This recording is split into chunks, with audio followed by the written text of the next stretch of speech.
All right, welcome back to the lab session. Now, in this particular lab session, we're actually going to put into practice everything that we've learned on the whiteboard, right? We're going to actually see it in action in the lab session, right? So we have this data set which is created from 26 capital letters in the English alphabet, right? We have this data set is being created from the 26 English alphabets, and these are actually created based on 20 different fonts, and each of the letters in the 20 different fonts are actually being distorted to create 20,000 unique stimuli, right? So if we go to the data set and you see we have the letters over there, right? So these are the letters, the 26 unique letters that we have in the English alphabet, and then if we check the shape of it, you can see that we have 20,000, right? So these actually being created based on 20 different fonts, right? And it's actually being distorted.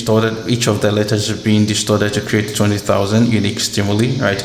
And it has actually been further converted to 16 primitive numerical attributes. So that's what you can actually see over here. So if you take, say, letter T, you have these numerical attributes, 16 of them. That is 1, 2, 3, 4, 5, 6, 7, 8, 9, 10, 11, 12, 13, 14, 15, 16. Okay, so that's what is actually being created for us, and it has actually been scaled to a range of 0 to 15, right? So each of these numbers that you can see, so for instance, if you pick T, each of the numbers that you can see over here is actually within 0 and then 15. So the highest here can be 15 and the lowest can be 0. Okay, so you can range from 0 to 15. Okay, so that's basically what has been created for us. Now, what we're going to do is that out of these 20,000 that we have, right, out of these 20,000 that unique stimuli that we have, we're actually going to use the first 16,000 items over there for training, right? So for training our model, and then the remaining 4,000, we're going to use that remaining 4,000 for actually testing or making some prediction to see how well our model is actually doing. Okay, so now, starting with as we've done in the previous tutorials, what we do first is to import the various libraries that we actually need for this particular project, right? So in this particular project, we need pandas, right? And then we need NumPy. We've been dealing with this, so I know that by now you're familiar with all these libraries. Then we need Matplotlib for our visualization, right? And then since we're going to make this plot inside a Jupyter notebook, we need this Matplotlib inline, so that we'll be able to plot every visualization within the Jupyter notebook. Okay, now that is done. Now the next step over here is to load our data set. So I have this letterdata.csv, which comprises of this information that I gave you here, right? So I have this letter.csv in my local system. So I'm just going to read it. Since it's a CSV file, I'm just going to use read_CSV to actually read it. Remember that I'm using PD here, which is nothing but pandas, right? So just nothing but pandas over here. Then I store everything in a variable called df. Okay, now we can see the first 5 records or the first 5 rows over here, right? So that's basically what you can see, that we have different letters in here, right, ranging from A to Z, right? And then we have different attributes that has been created, right? So that is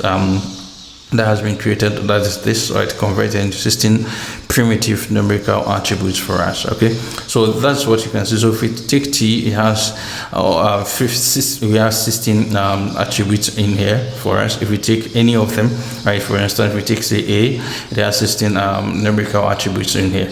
Okay, so that is basically the data set that we're going to work with. And if we want to see the dimensions of it, I mean, if we do the df.shape, we can actually see that we have 20,000 as earlier on we mentioned in the description. We have, in the data description, we have 20,000 records, and then with 17 columns. It's 17 because of this letter, right?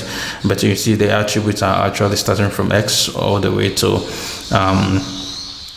the y edge X, right? So that's actually 16 out of that. All right, so what I'm going to do over here now, you can do all the data pre-processing that we've been doing right from the linear regression and logistic and the k-nearest neighbor. You can do all those you can do all those EDA over here, right? You can do all those exploratory data analysis over here.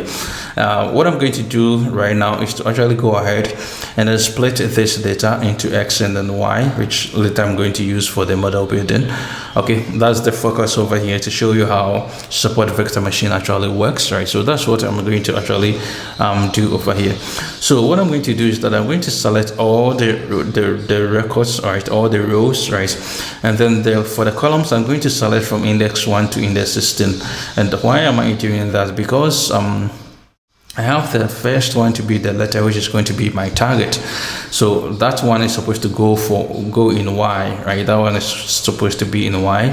Apart from that, everything else, right? Everything else from that is if you remember how we do the indexing over here, right? So the indexing is actually done like this. So we have 0, we have 1, we have 2, 3, 4, 5, 6, 7, 8, 9, 10, 11, 12, 13, 14, 15, and then 16.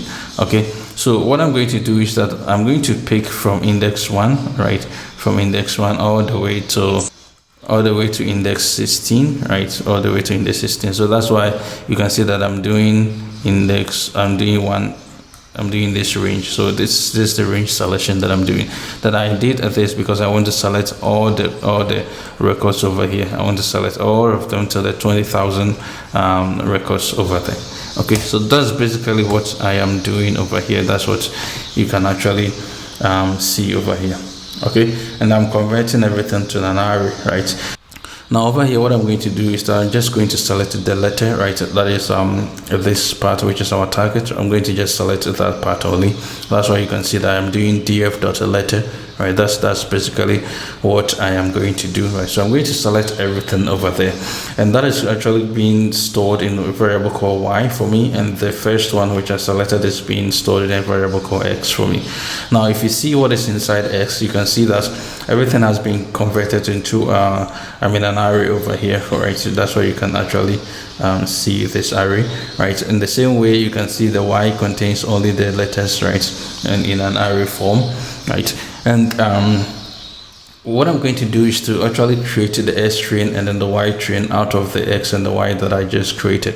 Okay, I'm just going to create an X string, and normally we use the train test split to do this, right? We use train test split to do this, but in this case I'm doing it manually, right? I'm not using the train test split to do this. I'm going to do everything manually over here.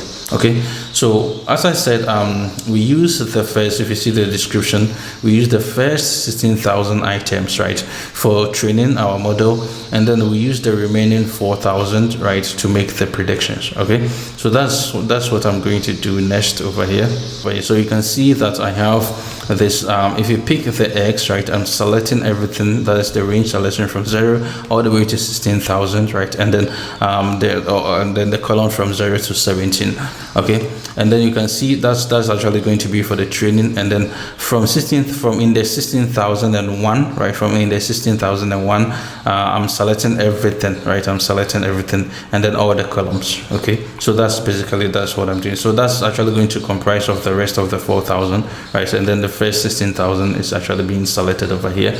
I'm doing the same thing for the Y, right, the Y2, so everything all the way to the 16,000th indexed. Okay, everything to the 16,000th indexed is what I'm going to do. Then after that, from 16,001 downwards, which is going to represent the rest of the 4,000, is also going to be selected, which is going to store in a variable called y test. All right, so then if I do that, now I have my y test, then I have my y train, I have my x test, then I have my s train, right? So that's the same thing that the y test, the train test split will do for you. That's the same thing that I'm doing here manually. So the next thing that I have to do here is to build my support vector machine model.